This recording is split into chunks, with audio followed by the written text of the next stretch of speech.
it's going to kill Americans? That because they got taken out in a boat strike, that somehow we're the bad guy? Everybody that thinks that ought to go stand beside a grave with someone's child's being dropped into that grave. Stand there and then ask yourself that question then. Yeah, that's what I'd say. Is it possible in your mind? Is it possible in your mind, Steve, that a person could be empathetic to the plight of your family and what your sister went through, and also be concerned about the manner in which this is being prosecuted by the government? Is it absolute that you have to take one of those points or the other? Maybe, Gary, but I'm going to tell you what, I guarantee you there was not one person involved in the drug trade, because I've known these characters from a younger part of my life. There's not one guy that would care two hoots about a kid being dropped into a grave. They'd probably sit there. We're not talking about their perspective. Oh, yeah, we are.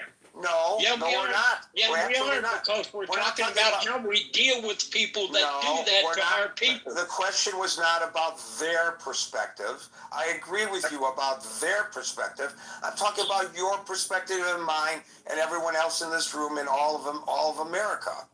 That's a different perspective than the perspective of drug dealers. Well, I'm going to tell you what, I'll just leave it this. People can take whatever they want to from this. I really don't care, because I've seen more than just my sister's child go into a grave. The thought that after watching young people having their lives taken from them because of this activity, that I would care about how we deal with these people. No, dude.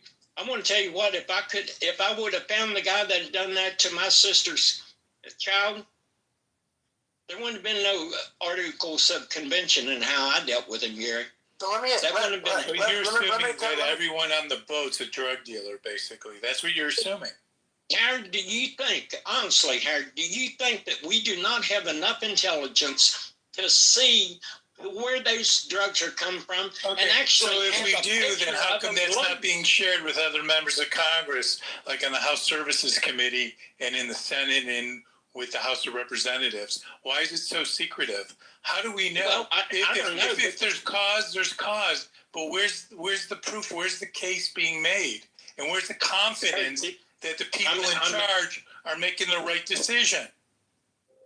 Do you really think we don't have the capability, intelligence capability, to see where these things are coming and where they're going on a boat? You think? Yeah, I don't think we have it, because you have members of the House Services Committee saying that they're shut out of the information, that they don't have the information. Shut out doesn't so where's the transparency, Steve? You're talking about life and death and killing people. Oh yeah, we're talking about life and death. That's right. And why don't you talk about the Americans' life and death? Without the proof, it's such a gravity of a decision. Without the right proof and the justification, there's a pretty high standard that needs to be met. And it sounds like, from what the media is reporting, that no, there isn't that transparency, there isn't that communication, there isn't that alignment. And my view is, until there is that alignment, that you've got to really be serious about taking military action, because there's not enough justification to have it done. And until there's proof, great. If those are people taking cocaine or fentanyl, great. But until that's proven, then just killing people just because you're upset about tragedy from the past, I'm sorry, that's not justification in my book. Well, you know, Howard, if these people loading these boats with 4 and 5 and 6 engines in them, I'm sure that's your normal fishing boat, Howard. So let's set that aside. You want to. Let's set that question aside for a moment, and let me pursue just with an analogy the question I asked you earlier. You are on a city council in your town in West Virginia, and you've told me and you've told the room that one of your responsibilities has been to oversee the police department. So if your police department got word that there was a drug house up and they're selling drugs on the streets of your town and from that house, and kids are buying those drugs and potentially dying as a result of it, would you feel comfortable with them raiding that house absent a search warrant, or would you require them to do their due diligence and gather the evidence before raiding that house? Well, you're right. I'd require them because I couldn't operate any other way and be within the law, Gary. Well, so the same question is raised, I think, here. The question is not, do we want to stop or don't want to stop the drug trade? The question is the military acting within the law in the manner in which they are interdicting these boats? Well, I don't know what legal standard applies on the high seas. That's a question. Well, we were discussing the Hague Convention 10 of 1917. That's not a legal standard for the United States. It is a standard for the United States. It's been established in international law ever since. And I'm sure, I wish Hansen wasn't boycotting the room. I hope he's boycotting it and he's not sick, because he hasn't been here in a while. But I'm sure he would underscore that there are rules of engagement to which the United States has agreed to adhere. And that's one of the rules of engagement that the United States has established as international law and U.S. policy. So would you say that international law and U.S. policy ought to be ignored because of the reasons that you delineated earlier? No, I'm just saying that's what it's international law. It's not law that was passed by the U.S. House, went to the Senate and signed by the president. It's international law. If we're signatory to an accord, then it has the weight of a law in the United States as well. But you can look it up, or I can look it up, or somebody who's better versed in this can clear this up for both of us. I'm not going to argue that point. You're probably right. But I just, I've seen the damage that these people have done to my community. I've seen the damage. I agree. I've seen the damage too. You know that I was a reporter. I was a reporter on the streets of Detroit, and I've been there. I've seen it all. I've lived through it. I know how horrific it is, and I still feel uncomfortable with what they did, especially with that one boat where they killed those guys. They had already blown the boat out of the water. So it doesn't mean that because I'm concerned about that, I'm not concerned about the drugs that are flowing into your town. Of course I am. Yeah.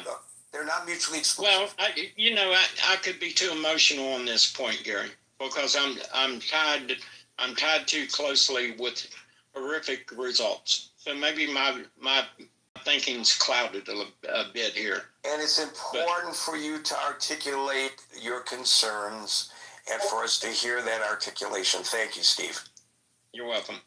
We'll go from Steve Wine to Steve Appel, and Brent fell off, but he came back in, so we'll go after Steve to Brent. Steve.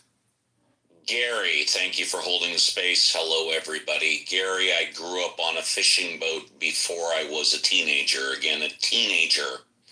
And I can tell you with 100% certainty that any captain of a boat, be it a 15-foot fishing boat or a 1,000-foot warship, is required to help a shipwrecked crew, a drowning person, as long as it does not place their own vessel, crew, or passengers in danger.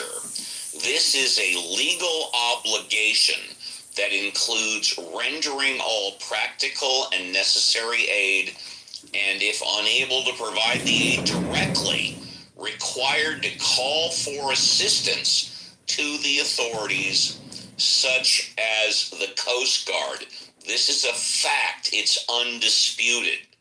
Now, under the Geneva Convention and international humanitarian law, a combatant who is incapacitated, surrenders, or otherwise unable to fight, i.e. a blown-up boat, and they're only being able to tread water because they've got shipwrecks that they're holding on to must be treated humanely. This includes shipwrecked, drowning enemy personnel who have the same protections as the wounded and sick. This applies on land or at sea or in any type of rescue efforts. You know, there's a huge difference, Gary, between driving on the freeway and seeing a car crash and just driving by versus if you're in a boat, again, a 20-foot fishing boat or a 1,000-foot warship, and you see people that are in the water and arguably are going to be drowned. When you're driving on the freeway, there's no obligation for you to stop and help. But if you're the captain of a ship, and by the way, again, it's the last time I'll say this, 20, 30-foot sport fishing vessel or 1,000-foot warship, you have an obligation by law to help, at the least to call for assistance, and as long as it doesn't put you in danger, arguably to get those people out of the water. And if you've ever been the captain of a ship, or if you've ever been in the water, you know exactly what I'm talking about. That being said, the only thing that I've heard from Trump about